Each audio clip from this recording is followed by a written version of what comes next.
వందే మాతరం. నేను మీ journalist Navata. Welcome to R Political. భారత పశ్చిమ సరిహద్దుల్లో వ్యూహాత్మక చలనం ఒక్కసారిగా పెరిగింది. పొరుగు దేశం పాకిస్తాన్ కి కోలుకోలేని విధంగా షాక్ల మీద షాక్లు ఇస్తూ భారత్ తన సార్వభౌమాధికారాన్ని, సరిహద్దు భద్రతను మరింత పటిష్టం చేసుకుంటోంది. పాకిస్తాన్ కుట్రలు, సరిహద్దు దాటి చేస్తున్న దారుణాలకు శాశ్వతంగా చమరగీతం పాడేందుకు కేంద్ర ప్రభుత్వం ఒక పకడ్బందీ, తిరుగులేని వ్యూహాత్మక ప్రణాళికను సిద్ధం చేసింది. ఈ ప్రణాళికను క్షేత్రస్థాయిలో పరిశీలించేందుకు మరియు దేశ రక్షణ వ్యవస్థను మరింత బలోపేతం చేసేందుకు కేంద్ర హోంశాఖ మంత్రి అమిత్ షా స్వయంగా సరిహద్దు ప్రాంతాల్లో పర్యటించారు. భద్రతా ఏర్పాట్లను నిశితంగా సమీక్షిస్తూ క్లిష్ట పరిస్థితుల్లో దేశాన్ని కాపాడుతున్న సరిహద్దు భద్రతా దళాల అధికారులకు, ఆర్మీ సిబ్బందికి కీలక సూచనలు చేశారు. అమిత్ షా వేసిన ఈ సరికొత్త స్కెచ్ ఇప్పుడు అంతర్జాతీయంగా, ముఖ్యంగా రక్షణ రంగ నిపుణుల మధ్య పెద్ద చర్చకు దారితీస్తుంది.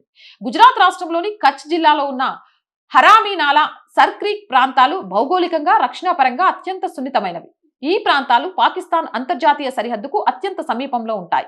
ఇక్కడ హోంమంత్రి పర్యటించడం వెనుక అంతర్జాతీయ సమాజానికి మరియు పాకిస్తాన్ కు ఒక బలమైన సందేశం పంపడమే ముఖ్య ఉద్దేశం. హరామీనాలా అనేది కేవలం ఒక జలభాగం కాదు, అది ప్రకృతి విసిలే అతిపెద్ద సవాల్. ఇక్కడ ఎల్లప్పుడూ బురద, చిత్తడి వాతావరణం ఉంటుంది. వాహనాలు కాదు కదా, మనుషులు నడవడం కూడా అత్యంత కష్టం. నిత్యం ప్రాణాంతకరమైన పాములు, తేళ్లు, విషకీటకాలు తిరుగుతుండే భయంకరమైన ప్రదేశం ఇది. విపరీతమైన ఉష్ణోగ్రతలు, తేమతో కూడిన వాతావరణం మన సైనికులకు నిరంతరం పరీక్ష పెడుతుంటాయి.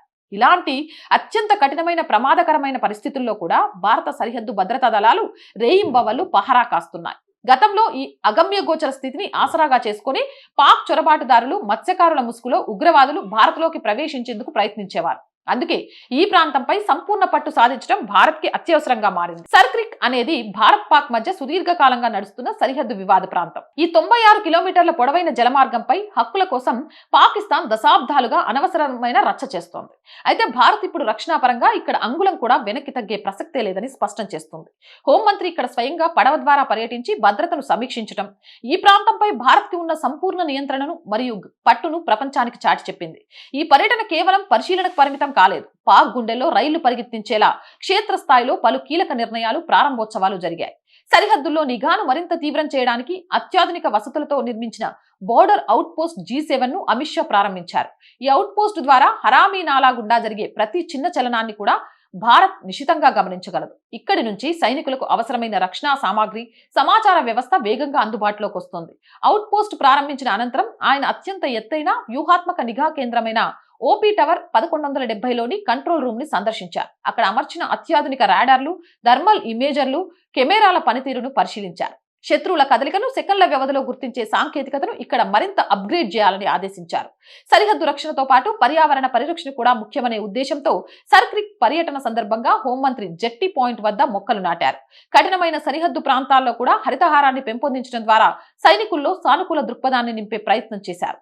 పర్యటనలో అత్యంత కీలకమైన ఘట్టం భుజ్ ప్రాంతంలోని BSF సెక్టార్ ప్రధాన కార్యాలయంలో జరిగింది. ఇక్కడ హోంమంత్రి అమిత్ షా సైన్యానికి, సరిహద్దు రక్షణ దళాల ఉన్నతాధికారులకు మధ్య అత్యంత రహస్యంగా ఉన్నత స్థాయి సమీక్షా సమావేశాన్ని నిర్వహించారు. గడిచిన 6 నెలల కాలంలో అమిత్ షా కచ్ ప్రాంతానికి రావడం ఇది రెండవసారి. గత నవంబర్ నెలలోనే BSF ఆవిర్భావ వేడుకలకు ఆయన ఇక్కడికి వచ్చారు. అంత తక్కువ కాలంలోనే మళ్ళీ ఇక్కడ పర్యటించడం వెనుక కేంద్ర ప్రభుత్వం పశ్చిమ సరిహద్దు రక్షణకు ఎంతటి అత్యున్నత ప్రాధాన్యతనిస్తుందో అర్థం చేసుకోవచ్చు. భారత హోంమంత్రి పర్యటనతో సరిహద్దు అవతల ఉన్న పాకిస్తాన్ సైన్యంలో, పాలకుల్లో గుబులు మొదలైంది. భారత్ ఎటువంటి ఆపరేషన్ చేయబోతోంది, తమ కుట్రలకు భారత్ ఎలా బ్రేకులు వేయబోతుంది అనే భయం పాక్ రక్షణ రంగాల్లో స్పష్టంగా కనిపిస్తోంది. ఈ భయాందోళన నేపథ్యంలోనే భారత్ వైపు ఉన్న సరిహద్దులను పాకిస్తాన్ కూడా డ్రోన్లు, ఉపగ్రహాల ద్వారా జాగ్రత్తగా గమనించడం ప్రారంభించింది. అయితే భారత్ అక్కడితో ఆగడం లేదు. పాక్ సరిహద్దు వెంట అత్యంత కఠినమైన, అధునాతనమైన స్మార్ట్ కంచెలు నిర్మిస్తామని అమిత్ షా ఈ సందర్భంగా ప్రకటించారు. ఈ కంచెలు కేవలం ఇనుప తీగలు మాత్రమే కావు. వీటిలో లేజర్ టెక్నాలజీ, అండర్ గ్రౌండ్ సెన్సార్లు ఉంటాయి. వీటిని దాటడం శత్రువులకు అసాధ్యం. సరిహద్దు వెంబడి భారత్ కీలకమైన రక్షణ, మౌలిక సదుపాయాలతో పాటు ఎయిర్ బేస్లను బలోపేతం చేస్తుండటంతో పాకిస్తాన్ వ్యూహాలన్నీ చిత్తవుతున్నాయి. ఒకప్పుడు సరిహద్దుల్లో రక్షణ చర్యలు అంటే కేవలం దాడులు జరిగినప్పుడు స్పందించడం మాత్రమే అనేలా ఉండేది. కానీ ప్రస్తుత నవభారతం ముందస్తు వ్యూహంతో నడుస్తుంది. శత్రువు ఆలోచించే లోపే దానికి విరుగుడును సిద్ధం చేస్తుంది. కచ్ జిల్లాలోని హరామీనాలా వంటి దుర్భర ప్రదేశాలపై పూర్తి నియంత్రణ సాధించడం, సరిహద్దుల్లో మౌలిక సదుపాయాల కల్పన వేగవంతం చేయడం ద్వారా మోదీ ప్రభుత్వం పాకిస్తాన్ కి గట్టి హెచ్చరిక పంపింది. అమిత్ షా వేసిన ఈ తిరుగులేని స్కెచ్ తో భారత్ పశ్చిమ సరిహద్దులు ఇకపై మరింత సురక్షితం కానున్నాయి. పాక్ కుట్రల ఆటలు సాగవని, భారత్ వైపు కన్నెత్తి చూస్తే భస్మం కాక తప్పదనే సత్యాన్ని ఈ పర్యటన ముక్త కంఠంతో చాటి చెప్పింది. ఏదేమైనా భారత్ వేసే ప్రతి అడుగు కూడా ఆచితూచి ఉంటుంది, పాకిస్తాన్ని దెబ్బ కొట్టేలా ఉంటుంది. అది మనందరం గర్వించదగ్గ విషయం. జై హింద్, జై భారత్. అండ్ రోజు చెప్తుందేనండి, R group of channels, R Voice, R Political, R Sanskriti 3 channels ని వెంటనే సబ్స్క్రైబ్ చేసుకోండి. కంటెంట్ బాగుంది అనిపిస్తే లైక్ చేయండి, షేర్ చేయండి, మీ అభిప్రాయాన్ని కామెంట్ చేయండి. అండ్ ఆర్థికంగా ఫస్ట్ వీక్ వచ్చింది, శాలరీస్, రెంట్ కోసం చాలా చాలా ఇబ్బందుల్లో ఉన్నాం. మీరు చేసే సహాయం చాలా చాలా ముఖ్యం మాకు. దయచేసి సహాయాన్ని అందిస్తారు అని ఆశిస్తున్నాను. అందించాలి అనుకుంటే సబ్స్క్రిప్షన్ పక్కనే జాయిన్ అనే బటన్ ఉంది. 1 to 5 లెవెల్స్ ఉన్నాయి. ఏదో ఒక లెవెల్లో సపోర్ట్ చేయండి.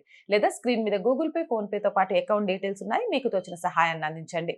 వ్యాపార ప్రకటనల కోసం 8328 500 576 నెంబర్ని సంప్రదించండి. జై హింద్, జై భారత్.